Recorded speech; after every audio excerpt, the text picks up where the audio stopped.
China, I think long-term will be our biggest market, both where we make the most number of vehicles and where we have the most number of customers. I would like to strike an optimistic note and say that I'm very confident that the future of China is going to be great, and that China is headed towards being the biggest economy in the world and a lot of prosperity in the future. And this 5-year plan is going to be a part of making that prosperity happen. Very paranoid. So they want to crush all the dissent. The world over, that could possibly be a challenge of their power. And then they take on Australia because they feel like they can afford to. They're not doing that to the US. But wait until the day they are the number one economic power. They would do the same thing to the US, what they're doing to Australia. Oh yeah, absolutely we are there, right? I mean, the guy just may change the constitution at will and make himself a president and chairman of the party for life. Will doing business in China ever be safe again, do you think? As my book says, you roll your dice, red roulette.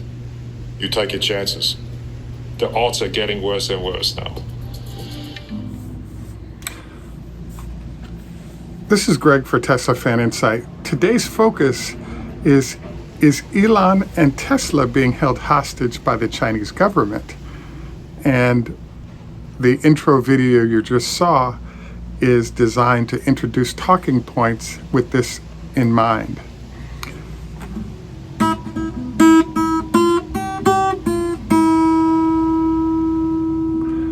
This is Greg for Teslafaninsight. We want to thank our Patreon supporters. If you enjoy our show, would like more information on better investing and trading when it comes to Tesla and other stocks, please join us on Patreon. We also have shows that you cannot get on our main channel that I think you might find helpful as well. We also want to mention to you that this is a copyrighted show. Any use of any of the description here without permission is prohibited. We also want to thank those of you who have chosen to like and subscribe, and I think you'll find the information useful, and constructive comments are always appreciated. So today we wanted to get into something that I've been wondering about for quite a while. So as you may recall, several months ago, Elon actually did the talk that you saw him do in the black suit. As you note, that Elon tends not to ever wear ties, especially when he's doing business in the United States, but when he's in China or doing business with China, he typically does wear a tie.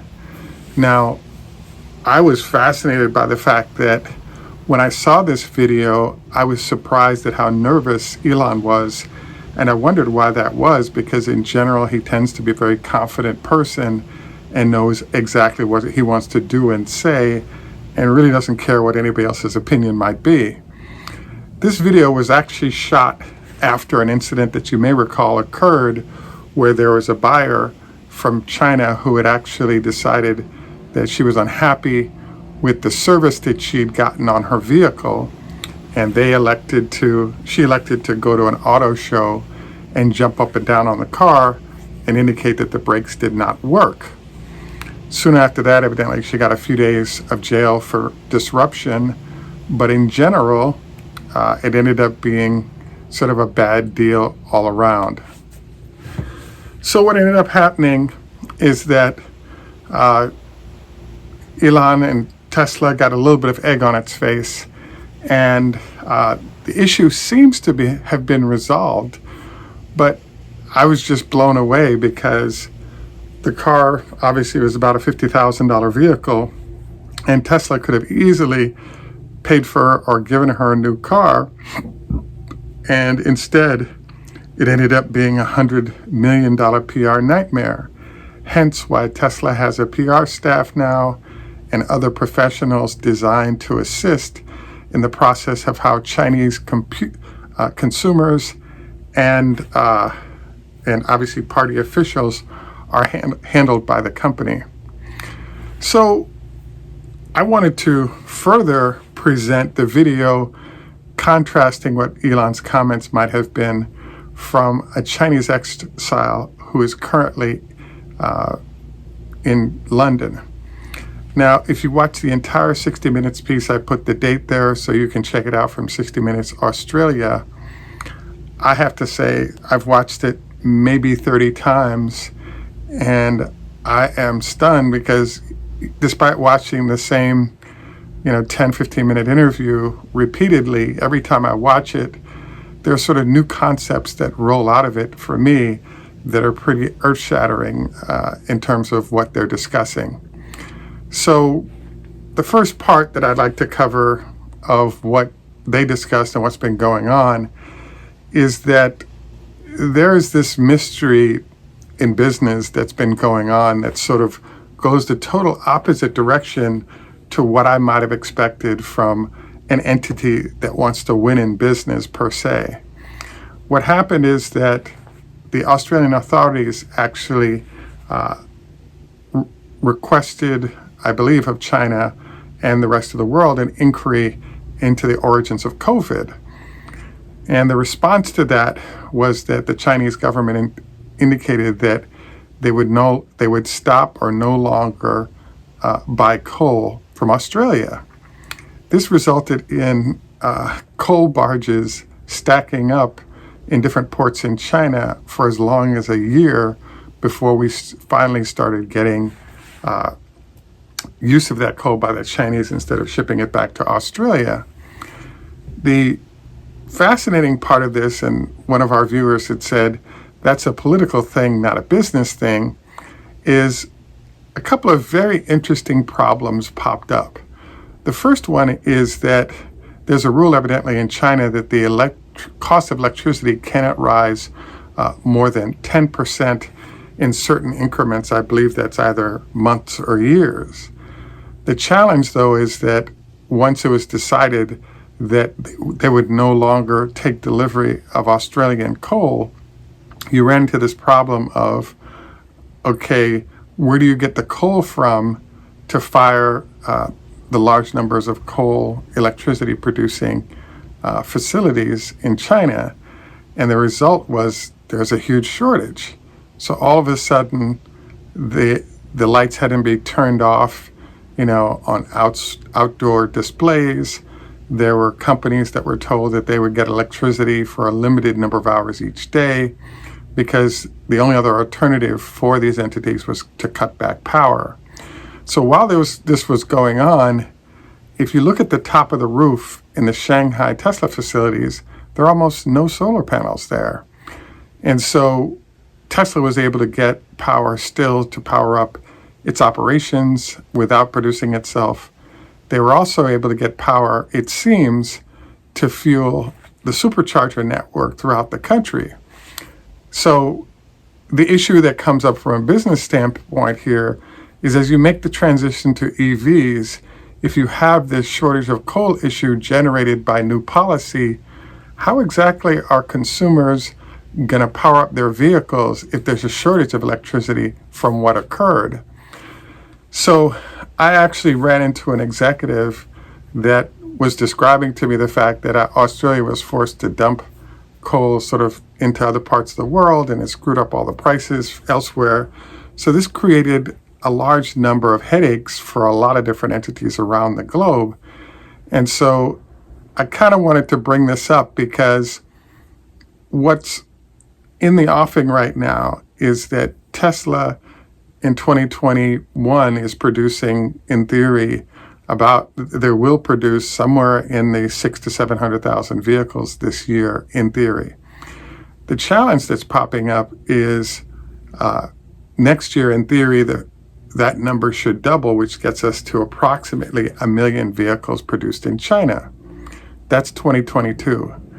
The goal that's being had by the folks in China is for Tesla to be up in the 4.5 million vehicles by 2025 zone. And I suppose it's possible for this to come from the one facility that's been constructed, but I think that a more likely scenario is that Tesla creates a second facility which will have ramped for them to be able to deliver the 4-ish plus million vehicles that the Chinese government wants to be sold by EVs by 2025. And so the question mark that comes up is, well, how are the negotiations going to go with China as there's a demand or need for these extra vehicles, but you actually don't have a production facility for it. So I guess in theory, those could be shipped in, but probably not, because there's still tariff issues if it's not China produced.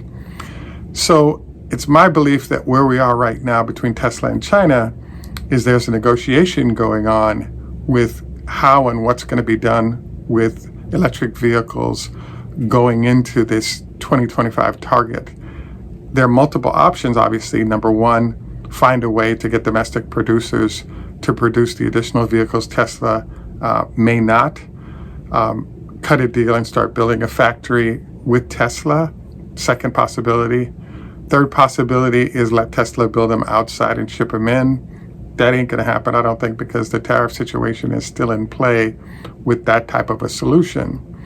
So I therefore believe that one of the biggest issues right now is, as Tesla is able to complete facilities in Berlin and Austin, we now have a great situation where the company is no longer being held potentially hostage by the Chinese government, because they now have production in other locations. So if there's a problem with the relationship between the company and China, Elon can simply say, okay, we'll just ship production that would have happened in China to some of our other facilities. So I just thought this was a really sort of fascinating what's going to happen circumstance, because when this whole thing started, it looked like, there's an awesome relationship there resulting in Tesla arriving. But as you may recall, Tesla was on the verge of bankruptcy until China built the facility that they now have, and they allowed them to get rolling in production and, make money doing so.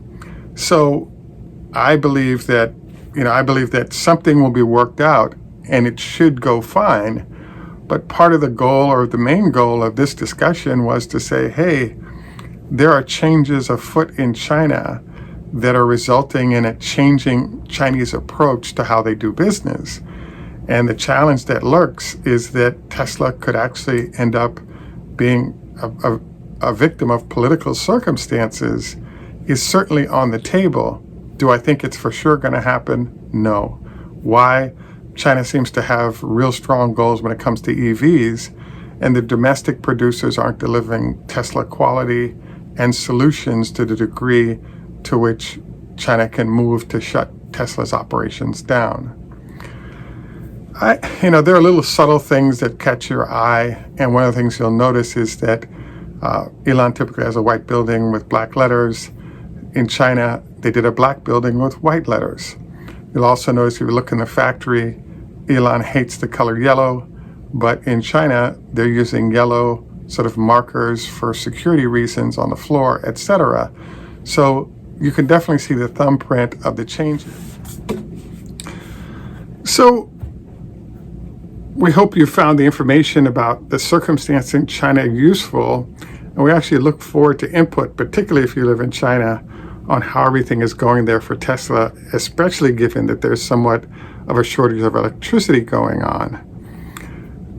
I think it bears noting China's circumstance, because there are a lot of changes going on that are impactful, like they've gotten rid of some of the education services and tutoring services that used to be a fairly large business there.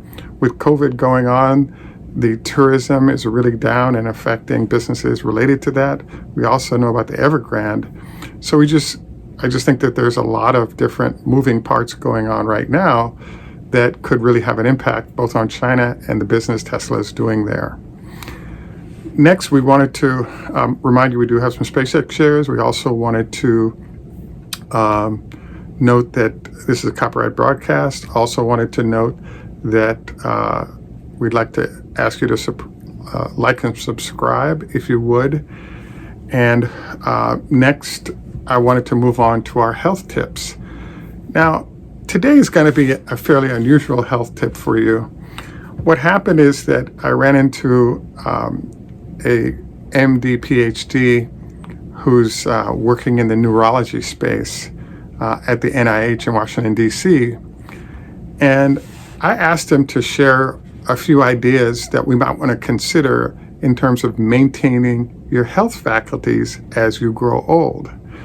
So I kind of like today's suggestion from him because what he suggested were two things. Number one, consider going dancing once or twice a month. And number two, try playing an instrument. So I wanted to encourage you to consider playing a guitar. So you can get one of these for $34 on Amazon. And I wanted to note that the song I play all the time